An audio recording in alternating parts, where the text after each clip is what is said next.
मेरा नाम शैलेंद्र सिंह, उच्च माध्यमिक विद्यालय लाहौर।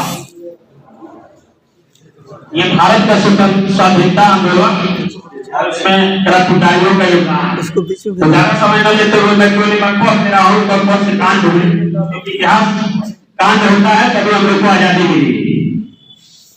पहले इसमें अगर देखा जाए क्रम से तो पहला सबसे पहले स्वदेशी आंदोलन हुआ, लेकिन इसमें क्रम नहीं लिखा गया है।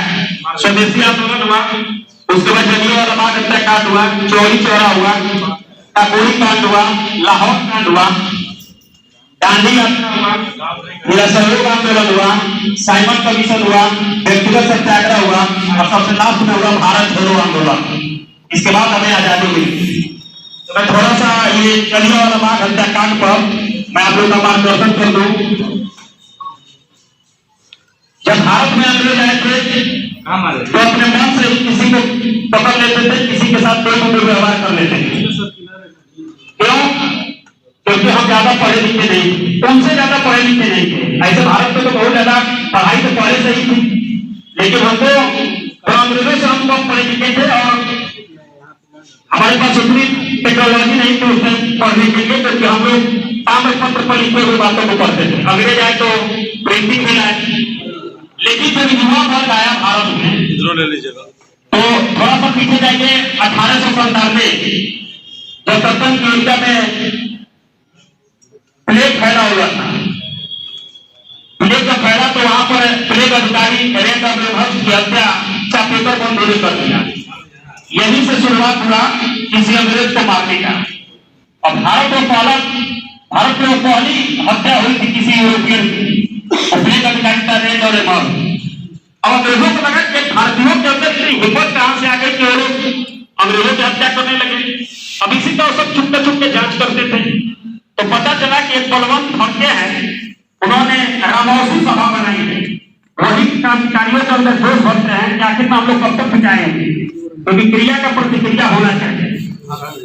इसी तरह में अंग्रेज कहे कि भाई इसके अंदर जोश कब भरा, तो उनके इतिहास में लिखा गया था कि रामौसी सभा एक ऐसी सभा है जो क्रांतिकारियों में जोश भरती है और मारने और पीटने पर वहां के लोगों को प्रोत्साहित करती है कि अंग्रेजों को पीटा जाए। अब सर सिडनी रॉलेट इन्होंने 1919 में रॉलेट अधिनियम पारित कर दिया है।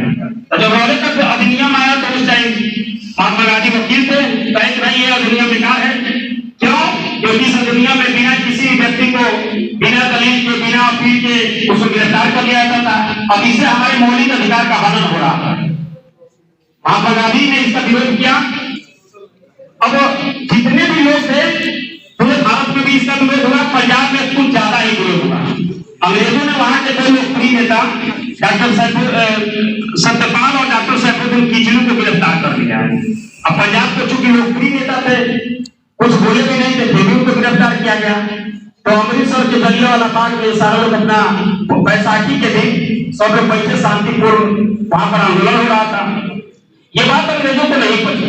वहां का जो अभ्यास दीजिएगा, वहां का जो पंजाब का गवर्नर था उसका नाम था माइकल ओडायर। माइकल ओडायर ने तुरंत कहा कि आखिर में ये 12 मार्च की रात को ही पूरे अमृतसर में कर्फ्यू लगा दिया है। उसको कोई खबर दे दिया। भारत में वैसे लोग हैं जो पहले से ही खबर पहुंचा देते हैं। आजाद को भी किसी ने खबर दे दिया कि अल्फ्रेड पार्क में बैठे तो गोली लग गया। तो किसी ने कहा कि देखिए 13 अप्रैल को जलियांवाला पहले 12 तारीख को ही उसने कर्फ्यू लगा दिया। कर्फ्यू लगा तो 13 अप्रैल को लोग अपना सभा कर रहे थे, शांतिपूर्ण सभा हो रही थी। तो पंजाब का गवर्नर माइकल ओडायर ने, जो पंजाब का पुलिस कैप्टन था, अब ध्यान दीजिएगा, पंजाब का पुलिस कैप्टन जनरल डायर, उसको उसने कहा कि तुम जाओ और देखो कि आखिर में जलियांवाला बाग में क्यों इतनी भीड़ लगी हुई है। तो जनरल डायर को लेकर आया अपने सैनिकों को और एक तरफ से उसने सबको घेर लिया और 200 राउंड गोली मारी। 200 राउंड गोली मारे और यह घटना हुई 13 अप्रैल 1919 को। उसी में एक व्यक्ति था, उसमें एक लड़का था जिसका नाम था उधम से, वो बच गया। उसके मम्मी पापा को वहां पर गोली लगा लेकिन लड़का बच गया। अब जब किसी बच्चे के दिमाग में उसके मम्मी पापा की हत्या का प्रतिबिंब बन गया तो उसने कसम खाया कि इसको हम जरूर मारेंगे। तो उसे पता लगा कि जनरल डायर की कोई गलती नहीं थी, जो पंजाब का गवर्नर है जनरल माइकल ओडायर, वही ये आदेश दिया